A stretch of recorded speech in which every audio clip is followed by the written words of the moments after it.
पर हमने देखा है जो नए इन्वेस्टर जो पहली बार स्टॉक मार्केट में आते हैं, वो उनकी टेंडेंसी होती है कि वो शॉर्ट टर्म गेन्स देखते हैं। सो स्टॉक मार्केट एक ऐसी जगह है जो आपको देश की जो ग्रोथ है, उन्नति में हिस्सेदारी मतलब करने का एक आपको चांस देता है, अपॉर्चुनिटी देता है, और बहुत लोग आके उसका फ़ायदा भी उठाते हैं। नंबर 1 इज धर्म based earth and earth based धर्म। और चाणक्य ये कहता है कि जब तक आपका अर्थव्यवस्था ठीक नहीं होगी, धर्म का काम भी नहीं होगा।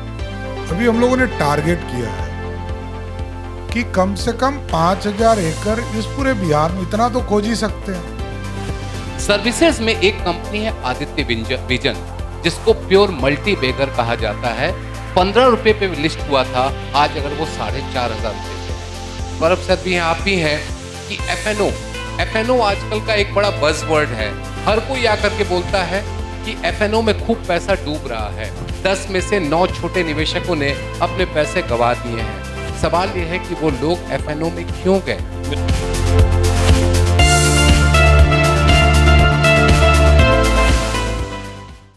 नमस्कार, गुड इवनिंग। बहुत बहुत शुक्रिया जेनिफर। आज ये बहुत ही अच्छा दिन है, is very precious day for all of us. मैं हूँ, बिहार हूँ। देखिए, कंसेप्ट उस दिन आई जब कोविड के टाइम में सभी जहाज़ बंद थी, गाड़ियाँ लगी थी पार्किंग में, लेकिन हम लोग के माइंड नहीं बंद थे। तो 3 दिन में हमने सोचा कि उन्हें इसको वर्चुअल मीटिंग करके बातें करें। तो वो मैंने डायलॉग नाम रखा, advantage dialogue, opinion that matters. तो 56 एपिसोड किए हम लोगों ने दो साल में, और जब बातें बनी तो लोगों ने कहा कि क्यों नहीं इसको अब ग्राउंड पे किया जाए। तो ये दूसरी पहल है, हम लोग की दूसरी इनिशिएटिव मैंने एपिसोड है। थैंक्स एवरीवन कि आप लोग यहाँ आए, और मैं वादा करता हूँ इस मन से कि आप इंशाल्लाह ज़रूर कुछ लेके जाएंगे, और आप लोग आए इसके लिए बहुत शुक्रिया। हमारे जो बैठे हैं हमारे साथ, लक्ष्मण राय साहब हैं, शिशिर जी हैं, Radha Krishnan Pillai, thank you so much sir, you are here. And इनको यूएस जाना था लेकिन वो नहीं गए। उन्होंने सिर्फ एक शब्द बोला मुझे, is a very great author. इनकी किताब बहुत अच्छी है, आती है, हाउ टू बिकम रिच। तो आज हम लोग सर रिच हो जाएंगे आपको सुन के इंशाल्लाह। हमारे गौरव दुहा साहब, कल उनसे बातें हुई, बहुत अच्छा लगा। केसरी साहब हमारे बीच हैं, हमारे सामने काफ़ी लोग हैं। मैंने जैसा कि कहते हैं कि I am a very ordinary person but surrounded by extraordinary people. तो you all are my extra people, so I am become extraordinary. इसको हम लोग किताब छापेंगे, अमेजन पे जाएगी, किंडल पे जाएगी। और मेरा ये सोच है कि अगर 14 करोड़ लोग बिहार के हैं, बिहार में, बिहार से बाहर हैं, तो अगर 0.1% भी लोग इस किताब को खरीद देंगे, मैं हूँ बिहार को, तो हमारा 1-1.5 लाख किताब ऐसी निकल जाएगी। और उसमें सिर्फ किताब ऐसी नहीं है कि जो आज हमारे स्पीकर बात करेंगे वो तो जाएगी। थैंक यू माधुरी जी, सारे हम बैठे हैं, राजेश जी, वो पूरी किताब लिख रहे हैं। एक्स टाइम्स ऑफ इंडिया 25 साल से हैं, फैज़ान साहब का सहयोग है पूरा, तो पूरी टीम साथ है। मैं वादा करता हूँ ऐसी किताब पटना में हम लोग कोशिश कर रहे हैं कि आपको दें। उस किताब के अंदर ऐसा नहीं कि अगर आज जो बातें किया शिशिर जी ने या लक्ष्मण जी ने कि वो बातें तो 10 मिनट होगी, लेकिन उनकी इंसाइट जो होगी, हम 400 वर्ड्स के इन सभी लोग स्पीकर से मांग भी रहे हैं। इस कार्यक्रम की शुरुआत करूं, सबसे पहले मैं आपसे शुरू करना चाहूँगा, क्योंकि पूरे देश में कोविड के बाद से जो एक नया तरह का कल्चर कह सकते हैं इकोनॉमिक एक्टिविटी के तौर पर शुरू हुआ है, वो है इक्विटी कल्चर को लेकर के। युवाओं की सबसे पसंदीदा डेस्टिनेशन कह सकते हैं इक्विटी कल्चर बनता जा रहा है। तो बिहार या फिर बिहार जैसे हिंदी बेल्ट में इसकी कितनी संभावनाएं आप देख रहे हैं, और अब तक के डेवलपमेंट कितने उत्साहजनक है? इक्विटी में इन्वेस्टमेंट करना एक बिजनेस के लिए अच्छा होता है, क्योंकि बिजनेस को बैंक लोन के साथ साथ लोगों से भी पैसा मिलता है। सो इक्विटी कल्चर ओवरऑल देश के लिए, राज्य के लिए बहुत अच्छी चीज़ है। पर जो स्मॉल इन्वेस्टर, निवेशक आते हैं, वो इक्विटी में पैसा लगाते हैं, बेसिकली इन्वेस्ट करना चाहते हैं या स्पेकुलेट करना चाहते हैं, फ़र्क ये होता है।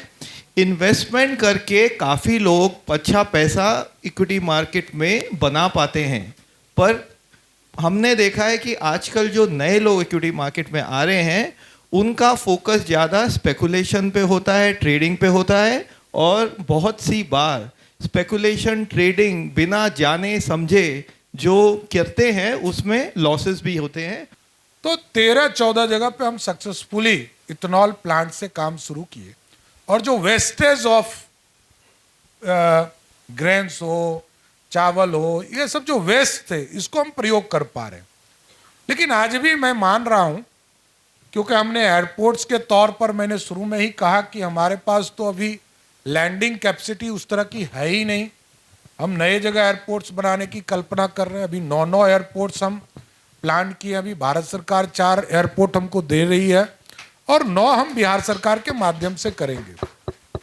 अर्बन के भी सेक्टर्स में 9 प्रमंडल पर हम लोगों ने, क्योंकि हमारे हम बोले कि लेगेसी है। अब सोचिए कि 60 के जमाने में कंकड़बाग बना, उसके बाद कोई कॉलोनी बना ही नहीं। 60 के जमाने में एशिया का सबसे बड़ा कॉलोनी कंकड़बाग था। आज दुनिया में गली गली में कंकड़बाग जैसा कॉलोनी है। हम इसको आगे बढ़ाएं। हम लोगों ने बस स्टैंड्स को बाहर ले जाने का काम किया। अभी 9 सैटेलाइट लगभग 500 से 1000 एकड़ में नए हाउसिंग कॉलोनी की कल्पना की है। इसको आगे ले जाना है। कई चीजें हैं जो सरकार की प्राथमिकता बिल्कुल, आपने कहा कि जो बेसिक नीड है उसको पहले चरण में आप पूरा करने की कोशिश कर रहे हैं। एक जो शिकायत होती है लोगों की, वो है कि बिहार के लोग काफ़ी ज़्यादा सक्षम होते हैं, दक्ष होते हैं, लेकिन काम करने के लिए उनको बाहर जाना पड़ता है। इसका उपाय लोग बताते हैं कि इतना बड़ा मार्केट है, 13-14 करोड़ तो यहाँ के कंजम्पशन है, आस पड़ोस के राज्यों को जोड़ दे तो 40 करोड़ के आसपास पहुँच जाता है।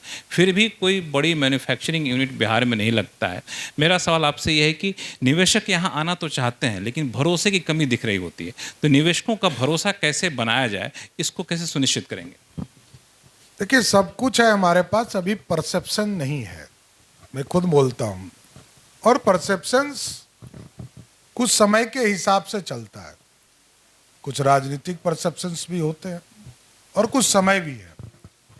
बिहार के कालचक्र, क्योंकि ये तो कंफर्म रही है कि अगला 20 साल बिहार का है, कोई रोक नहीं सकता, क्योंकि 20 साल। जो बात संजय जी ने रखा, अभी हम लोगों ने टारगेट किया है कि कम से कम 5000 एकड़ इस पूरे बिहार में, इतना तो खोज ही सकते हैं, इतने तो सरकारी लैंड होंगे।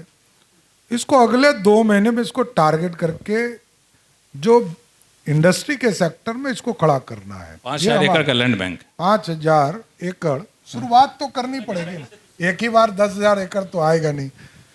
दूसरा, अभी हम लोगों ने बहुत से पॉलिसीज बदले हैं। फिल्म के सेक्टर में कोई हमारा कंसेप्ट नहीं था। हम लोगों ने बिहार के लैंग्वेज में मैथिली, अंगिका, मगही, भोजपुरी, ये सब सेक्टर्स में कोई फिल्मी सेक्टर में काम करना चाहे उसके आधारित काम करेगा। उसको 75% तक का सब्सिडी दे रहा हूँ, और 50% कोई भी आके हमारे यहाँ काम करे। ये सारे चीज़ों को लाया। अभी ये जो मेडिसिन्स के सेक्टर में पॉलिसी लाना है, ये भी कुछ ही दिनों में आपको दिखाई देगा। प्लास्टिक के सेक्टर में हम लोगों ने, लेदर के सेक्टर में पॉलिसीज लाए। हम लोग भी, हम करें कि हमने थोड़ा लेट प्रोसेस शुरू किया है, नो डाउट, वैसे कभी डिफर नहीं करता हूं, क्योंकि हम यदि देश के लेवल पर काम नहीं कर पा रहे तो कहीं ना कहीं छूटा है हमारा। अब मैं कह रहा हूं कि 2014 में मैंने बिहार जैसे राज्य में कोई एसटीपी का कल्पना नहीं था, मतलब सीवरेज ट्रीटमेंट प्लांट क्या होता है बिहार के लोग नहीं जानते थे।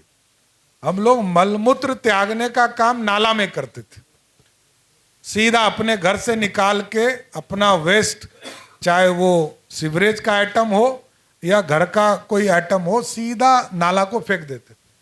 फर्स्ट टाइम सीवरेज की कल्पना हुई, उससे प्रोडक्टिविटी चाहिए। Waste to health, wealth, waste to wealth तक ले जाने के लिए हम लोगों ने शुरुआत किया। अब आप कहो लीडरशिप के बारे में, आप भारत का इतिहास देखिए, केवल चाणक्य ने, उसके पहले से भी और आज भी, we have always contributed economically and intellectually. 2 शब्द के बारे में बात करूंगा राजाओं के लिए। अर्थशास्त्र में 56 क्वालिटीज ऑफ ए लीडर के बारे में बताया गया है, 1-2 नहीं। हमारे पास इतने इंटेलेक्चुअल लेगेसी है कि इतने सारे लीडरशिप क्वालिटी है, लेकिन उसके बारे में कभी और लेक्चर लूंगा। एकेडमिशियन हूँ, टीचर हूँ, किताबें लिखता हूँ, लेकिन दो शब्द हमें भूलना नहीं चाहिए। नंबर वन इज धर्म based earth and earth based धर्म। और चाणक्य ये कहता है कि जब तक आपके अर्थव्यवस्था ठीक नहीं होगी, धर्म का काम भी नहीं होगा। अर्थ एव प्रधान इति कौटिल्य। जब तक इकोनॉमिक सिचुएशन ठीक नहीं होगी, you can not even do good work. जैसे बहुत जरूरी है कि राजा को व्यापारी नहीं बनना चाहिए, लेकिन राजा को व्यापार को प्रोत्साहन देना चाहिए। A king should not become a businessman, but he should know how to actually promote business. जब तक अर्थव्यवस्था ठीक नहीं होगी, बाकी सब किताबी बातें हैं। मैन्युफैक्चरिंग की मैं बात कर रहा हूं। सर्विसेज में एक कंपनी है आदित्य विजन, जिसको प्योर मल्टी बेगर कहा जाता है। 15 रुपए पे लिस्ट हुआ था, आज अगर वो 4,500 रुपए पे है। यानी कि एक ऐसा कंपनी आपके पास, एक ऐसा उदाहरण है जो इस बात को दर्शाता है कि बिहार में वो क्षमता है कि कैसे आगे बढ़ें। चाहे मैं पर किलोमीटर डेंसिटी की बात करूं रेस्टोरेंट के मामले में, सर्विसेज सेक्टर की बात करूं, या फिर अगर आप बाहर में देखें जो एनआरबीज कहते हैं ना, हम लोग एनआरआईज की चर्चा करते हैं, कभी एनआरबीज के पर कैपिटा इनकम को भी देख लिया जाए। अगर अनिल अग्रवाल दुनिया के बड़े अमीरों में शामिल हैं, भारत के शीर्ष अमीरों में शामिल हैं, वो भी तो बिहारी ही हैं। तो एनआरबीज की इनकम बढ़ जाती है, रेसिडेंट बिहारी की इनकम नहीं बढ़ जाती है। इसका सीधा सीधा इसके लिए एक ही उपाय है कि आप यहां पर ज्यादा से ज्यादा मैन्युफैक्चरिंग सेक्टर को अगर सर बढ़ावा दें। देखिए, सर्विसेज आपके लिए बहुत ज्यादा लंबे समय तक आपके लिए योगदान नहीं कर पाएगा। आज के समय की जरूरत है मैन्युफैक्चरिंग, और मैन्युफैक्चरिंग में मुझे लगता है कि सर आपकी एक पॉलिसी है plug and play policy. Plug and play policy sir बहुत ही शॉर्ट टर्म मेजर है। यानी कि आज मुझे एक ऑर्डर मिला, मैंने उस प्लग एंड प्ले में जाकर के उसका उत्पादन किया, सप्लाई किया, मेरा काम खत्म है। हमें ऐसी चीज नहीं चाहिए, हमें लॉन्ग टर्म चाहिए, जिससे कि सस्टेन्ड इनकम हो। और जिस दिन सस्टेन्ड इनकम हो जाएगा, रेसिडेंट बिहारी की इनकम जो आज 59,983 रुपए पे है, भारत के 1,96,000 के मुकाबले में वो आसानी से 1,50,000 को पार कर सकता है। देखिए, मेरा मानना है कि हम दुनिया के डेंसेस्ट पॉपुलेशन वाला स्टेट है। इंडोनेशिया एक जमाने में था, हम उसको भी पार कर चुके। ये स्टेट जो है, खासकर बिहार, अब है क्या कि हमारे यहाँ जो लेगेसी है, बिहार के किसी पॉलिटिशियन को आप नहीं देखिएगा किसी इंडस्ट्रियलिस्ट के साथ घूमते हुए। हम डरते हैं, पहले ही डर जाते हैं। पॉलिटिकल लेगेसी, उत्तर प्रदेश आपने उदाहरण किया, यहीं से सहारा गए, सहारा बिहारी थे, सुब्रत रॉय बिहारी थे। अररिया जो सबसे सुदूर इलाका है, वो जाकर पूरे देश में सहारा का पूरा की कल्पना किया। पूरे देश के बिजनेसमैन उनके साथ दिखे होंगे, बिहार के लोग नहीं दिखे होंगे। अंबानी जी के यहाँ शादी हुई, आपको कोई पॉलिटिकल लेगेसी, अब जिसको डर ही नहीं है वही जा सकता है। तो हम इनसिक्योर्ड हैं। मैं पार लगाता हूं, बिजनेसमैन से संबंध होना it's not a part of A corruption. ये माथे में डालना पड़ेगा। कोई बिजनेसमैन से यदि किसी का संबंध हो जाए, वो भ्रष्टाचार के लिए ही संबंध होगा, ये नहीं हो सकता है, मेरा मानना है। किसी स्टेट का भला होना, जब आप कॉन्फिडेंट होंगे तभी मेरे यहाँ आएंगे, या सरकार पे भरोसा होगा। दो ही है, या तो पॉलिसी या कोई व्यक्ति आपको सुरक्षा देने के लिए तैयार बैठा है। दूसरा जो कंसेप्ट है, ठीक कहा आपने कि पूरी सेक्टर में रेवेन्यू कंसेप्ट, गवर्नमेंट तो उसी से चलेगा जब तक राशि नहीं आएगी, पैसा नहीं आएगा। जीडीपी, एक शब्द आया जीडीपी, हम तो समझते ही नहीं है कि जीडीपी क्या है। लेकिन आप सोचिए कि पूरे देश कांस्टेंट हो गया। हम कहते हैं कि हमारा पिछले 10 वर्षों से GDP growth rate double GDP में, लेकिन हो क्या रहा है, हम क्योंकि इंफ्रास्ट्रक्चर में काम किए जा रहे हैं, नयापन हमारा ही यहाँ होना है। हमने इसलिए कहा कि अगला 20 साल मेरा है, क्योंकि दूसरे लोग तो अब सैचुरेशन की स्थिति में है या कांस्टेंट हो चुके। अब उनके पास कुछ नया करने के लिए कुछ जगह नहीं बचा है। महाराष्ट्र क्या कर सकता है, कर्नाटक क्या कर सकता है, गुजरात क्या कर सकता है, उसके पास अब नया ऑप्शन एक ही है, पैकेजिंग। पैकेज करके बेचेगा कहां? इसी बिहार में। तो हम इंटरनेशनल मार्केट्स, हमारे जो कॉरिडोर्स की कल्पना हम लोगों की है, एयरवेज जो हम लोग अभी हमने देखा, एक भी एयरपोर्ट हमारा 3.5 किलोमीटर का लेंथ वाला ये रनवे नहीं है।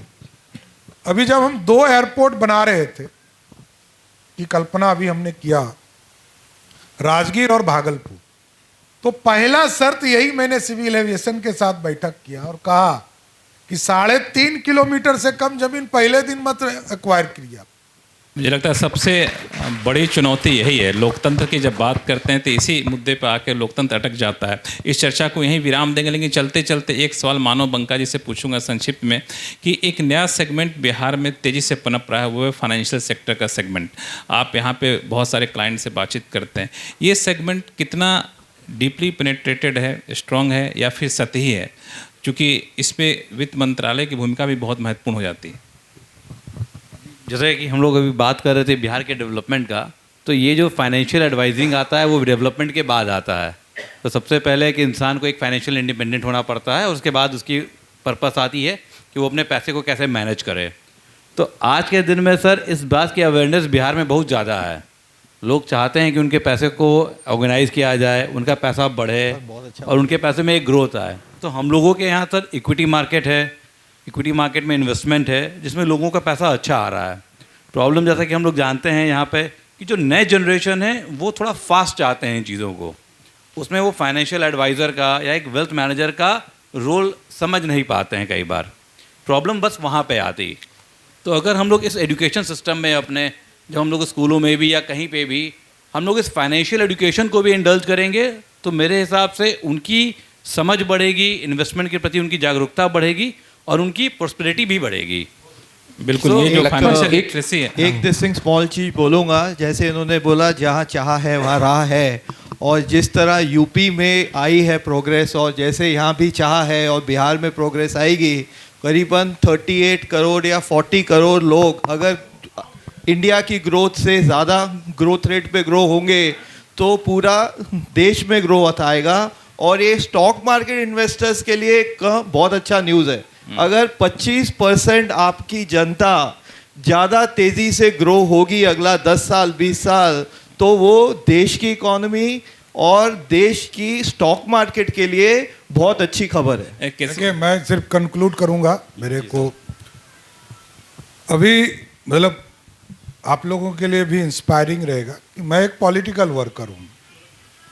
हम लोगों को प्राइम मिनिस्टर साहब प्रत्येक 3 महीने पे एक एक्सपेरिमेंट के तौर पर कि $5 ट्रिलियन जो आपका इकोनॉमी बनाना है, ये सबसे पूछते हैं तुम्हारे यहाँ क्या हो रहा है, ये तो बताओ।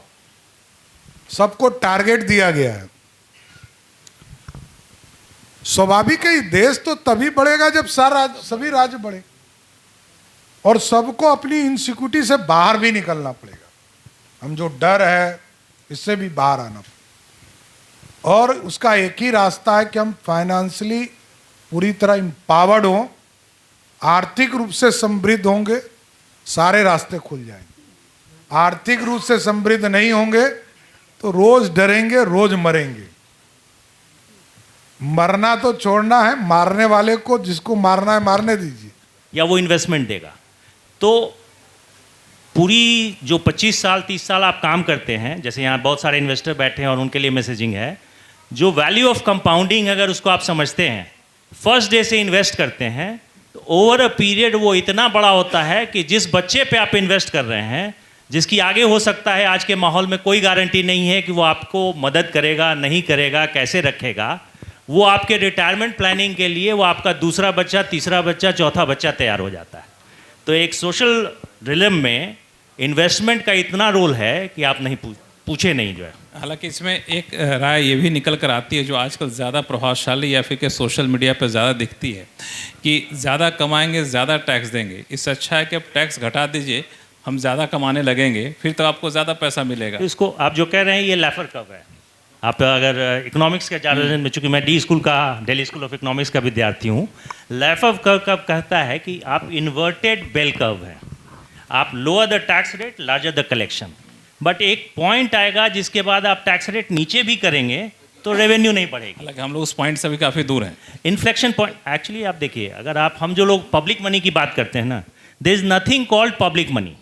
सरकार के पास अपनी कोई रिसोर्स नहीं होती है, चाहे तो वो टैक्स कलेक्ट करती है चाहे बोरोइंग से लाती है। तो सरकार अगर बढ़ाना है, हमको अगर टैक्स बढ़ाना है, तो स्किल डेवलपमेंट जब तक नहीं आएगी, लोगों की इनकम नहीं बढ़ेगी, तब तक सरकार की इनकम नहीं बढ़ेगी। बिकॉज सरकार को लोगों से ही टैक्स लेना है, तो टैक्स इतना ही होना चाहिए जिससे आप वहाँ पे पब्लिक के स्पेंडिंग के लिए भी उसको छोड़ सकें। एक नए चेकबुक लेने से आपका इनकम नहीं बढ़ जाता है। आप लाविश एक्सपेंडिचर अगर सरकार करती है, उससे लोगों के पास बहुत कुछ नहीं जाएगा, लेकिन जितना आपने टैक्स कलेक्ट किया है, अगर उसको आप गेनफुली यूटिलाइज करते हैं तो उसके डिविडेंड्स अनसरमाउंटेबल है। ये एक उस तरह से है, जब जो बिहार में अगर वो हल जोतने वाला भी है ना, लोग कहते हैं कि यहाँ सोच नहीं है, समझ नहीं है, लेकिन आप एक गरीब किसान को भी देखेंगे, लास्ट में अगर उसको अपनी खेत भी बेचने पड़े तो बच्चे को कोटा या बैंगलोर भेजता है। आज यहाँ ह्यूमन कैपिटल इतना बड़ा है, जैसे मैं भी था जब, और बचपन में जो है, तो मेरे पिताजी ने टारगेट सेट कर दिया, कहीं नहीं जाना है, बस यूपीएससी जाना है और उसके बारे में सोचना है। तो यहाँ के हर पिता की ये है, बिकॉज वो उसको स्किल देता है। अब यहाँ की पर कैपिटा इनकम ज़्यादा नहीं है, लेकिन पूरे बिहारी जो वर्ल्ड में भरे हुए हैं, अगर जब आप पर कैपिटा इनकम देखेंगे तो वो कुछ और है। इन्होंने जो फिगर दिया, because statistics are just the one side of the story, the real side of the story is कि चूंकि यहाँ की पॉपुलेशन ज़्यादा है और पर कैपिटा इनकम एक स्टैटिस्टिकल फॉर्मूला से डिवाइड होती है, इसलिए उसका वो हाल है। और उसमें ह्यूमन स्किल को आपने जोड़ा ही नहीं है। आज के दिन में कहीं भी किसी भी स्टेट को डेवलप करना है, अगर पॉलिटिकल विल पावर है, तो first investment should go to skill development and second should go to health. हालांकि इसमें अगर ये दो चीज़ें सरकार कर लेती हैं तो सरकार एक बहुत बड़ा एरिया अचीव कर लेती हैं, ग्रोथ ऑटोमेटिक होगी, डेवलपमेंट ऑटोमेटिक होगी। सारे बिहार में आ रहा है, सारे बिहार में अगर आप देखें तो एक बीमारी है हमारे के बीच में, वी नेवर पूल रिसोर्सेज। हमारे घर में 10 साथ हैं तो हम लोग एक साथ मिला के एक बड़ी चीज़ खड़ा कर सकते हैं। जनरली स्पीकिंग 99% केसेज में हम ऐसा नहीं करते, तो ये एक सबसे बड़ी बीमारी है। और जो हमारे एनआरबी हैं तो वो तो ऐसे भी बाहर चले गए, कितना पैसा उनका हमारे स्टेट में आ रहा है, शायद कुछ भी नहीं।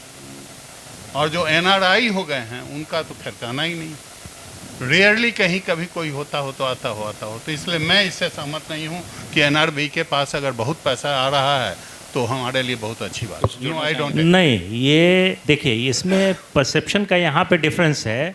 अगर आप उनसे मिलेंगे तो उनकी इच्छा है, लेकिन जैसे बहुत पहले आबिद अली ने कहा था कि it is better to have brain drain rather than brains in the drains. तो हमारे जो बाहर गए हैं उनको लगता है कि अगर हम यहाँ इन्वेस्ट करेंगे तो यहाँ कुछ होने वाला नहीं है। जब आते हैं, हमारे भी बहुत से दोस्त हैं ब्यूरोक्रेट्स जो बाहर हैं और बिहार में डिप्टेशन पे आते हैं, तो कहते हैं कि नहीं, जब हम चलेंगे आगे तो आपको जो पॉलिटिकल विल है या बाकी चीज़ें हैं वो इतना पीछे खींचती हैं कि आप कुछ कर नहीं पाते हैं। तो एक बार जिस दिन इन्वेस्टमेंट के लिए यहाँ पे माहौल बनेगा, अच्छा लॉ एंड ऑर्डर बनेगा, और लैंड जो फर्स्ट फैक्टर्स ऑफ प्रोडक्शन है, मैंने बहुत सारी सर्चेज की, चूँकि आप तो थे उस समय, जो है 2,40,000 करोड़ का इन्वेस्टमेंट, बाकायदा बुकलेट छपी थी, सारे इंडस्ट्रीज़ के नाम थे, वो कितना पैसा लगाएंगे, सरकार उनको कितनी गारंटी देगी, सब कुछ। पर अभी जब हम यहाँ पे करते हैं इवेंट, बहुत ही लोग आते हैं, उत्साह है, बहुत लोगों को स्टॉक मार्केट में पैसा डालने में इंटरेस्ट है। इनफैक्ट अगर मैं आपको बताऊं आंकड़े, बीच में एक साल में जब 1 करोड़ नए स्टॉक मार्केट में अकाउंट आए थे, उसमें से करीबन 18% अकाउंट खाली यूपी से आए थे और करीबन 4 या 5% बिहार से। तो बिहार और यूपी जहाँ पे पहले इक्विटी का कल्चर नहीं होता था, वहाँ 22 से 24% नए अकाउंट आए हैं। तो लोगों को समझ आ रही है निवेश करना है। अभी तक हम काम करते थे पैसे के लिए, अब हम देख रहे हैं कि पैसा भी हमारे लिए काम करे। तो इसमें एक चीज है, ये बात समय समय पे अलग अलग आंकड़े भी स्थापित करते रहे हैं। लक्ष्मण, एक चीज मैं जोड़ना चाहूंगा जो गौरव सर ने बात कही है। बीएसई पे मैं रजिस्टर्ड इन्वेस्टर्स का आंकड़ा देख रहा था, पंजीकृत जो निवेशक हैं। बिहार में वो संख्या है 74,13,371। और इसमें सबसे महत्वपूर्ण बात है, पिछले एक साल में इसमें 49.2% की बढ़ोतरी हुई है। यानी कि जो डीमैट अकाउंट्स खुल रहे हैं, जो नए निवेशक आ रहे हैं, उसमें से एक अच्छी संख्या बिहार से आ रही है। यानी कि बिहार में पैसे तो हैं, अब सवाल यह है कि उस पैसे को चैनलाइज कैसे किया जाए, उस पैसे का सही इस्तेमाल कैसे किया जाए, और सबसे महत्वपूर्ण है कि हम वित्तीय तौर पर उनको कितने जागरूक कर सके कि आप सही जगह पर लगाएं। अभी हम लोग सभी लोग चर्चा करते हैं ना, गौरव सर भी हैं, आप भी हैं, कि एफएनओ आजकल का एक बड़ा बज़वर्ड है। हर कोई आकर के बोलता है कि एफएनओ में खूब पैसा डूब रहा है। 10 में से 9 छोटे निवेशकों ने अपने पैसे गंवा दिए हैं। सवाल यह है कि वो लोग एफएनओ में क्यों गए? क्योंकि यही सवाल मैं इनसे पूछना चाह रहा था कि ये जो आप जिस नए कल्चर की बात कर रहे हैं, जो नए वेल्थ क्रिएटर की बात कर रहे हैं, वो कितना सस्टेनेबल मॉडल है? चूंकि जो एफएनओ की बात शिशिर जी ने की और 10 में से 9 लोग नुकसान कर रहे हैं, तो क्या ये जो नया ट्रेंड आया है, क्या वो शॉर्ट टर्म वाले हैं या वाकई वो लोग लॉन्ग टर्म इन्वेस्टमेंट कर रहे हैं रिटर्न पाने के लिए? क्योंकि बिहार एक ऐसा क्षेत्र है जहाँ पे इन्वेस्टमेंट का एक नया जरिया है जो बाकी राज्यों में कम है, वो लैंड। तो वो ट्रेंड आप कैसा देख रहे हैं? सो स्टॉक मार्केट एक ऐसी जगह है जो आपको देश की जो ग्रोथ है, उन्नति में हिस्सेदारी मतलब करने का एक आपको चांस देता है, अपॉर्चुनिटी देता है, और बहुत लोग आके उसका फ़ायदा भी उठाते हैं। पर हमने देखा है जो नए इन्वेस्टर जो पहली बार स्टॉक मार्केट में आते हैं, वो उनकी टेंडेंसी होती है कि वो शॉर्ट टर्म गेन्स देखते हैं। काफ़ी लोग नुकसान करके सीखते हैं और फिर सोच समझ के ट्रेडिंग या इन्वेस्टमेंट करते हैं। ऐसा नहीं कि ट्रेडिंग अच्छी नहीं है, आप ट्रेडिंग करें या फिर आप वो करें, इन्वेस्टिंग करें, जो करें पहले उसको देखें, सीखें, समझें, उसके बाद करें। चूँकि हमारे दर्शक यहाँ पे जो हैं और बाकी भी जिस तरह का यूट्यूब पे मैं देखता हूँ, सोशल मीडिया पे देखता हूँ इंटरेक्शन, मुझे लगता है कि बिहार के छोटे छोटे शहरों में, मतलब हम लोगों के पास तो कई सारे कॉल आते हैं लखीसराय जैसे जगहों से, दलसिंह सराय जैसे जगहों से कि हमने ये स्टॉक लिया, क्या करें क्या नहीं करें। तो मुझे उनकी बातों से लगता है कई बार कि ये लोग सिर्फ डीमैट अकाउंट खोल लिया है, पैसा कमाना है, पैसा लगा रहे हैं। तो वैसे लोगों के लिए आपका सजेशन क्या है? स्टॉक मार्केट में जाने से पहले उनको किस तरह का होमवर्क करना चाहिए? ये सवाल इसलिए आपसे पूछ रहा हूँ क्योंकि मुझे लगता है आपका करियर का एक बहुत बड़ा हिस्सा स्टॉक मार्केट से जुड़े एक्टिविटी में रहा है। जी, सो सबसे आसान जो होता है तरीका स्टॉक मार्केट में हिस्सेदारी करने का, वो होता है बेसिकली आप किसी भी म्यूचुअल फंड में स्टार्ट करें एसआईपी। ठीक है, एसआईपी से अच्छा निवेश करने का तरीका किसी भी इन्वेस्टर के लिए आज नहीं है, क्योंकि उससे आपकी स्टॉक मार्केट का जो बढ़ाव या उसमें जो डिक्लाइन या गिराव आता है वो सब हो जाता है इवन आउट, और एक इन्वेस्टर को अच्छा उसका फ़ायदा होता है। दूसरा, हम जैसे ब्रोकर्स जो हैं शेर खान, हम काफ़ी कुछ नॉलेज देते हैं, इनपुट्स देते हैं, रिसर्च देते हैं, और काफ़ी ऐसे लेके आते हैं प्रोडक्ट्स जो इन्वेस्टर्स को करते हैं हेल्प कि वो अच्छे से ट्रेड कर पाएँ या वो अच्छे से पैसे को अपना इन्वेस्ट कर पाएँ।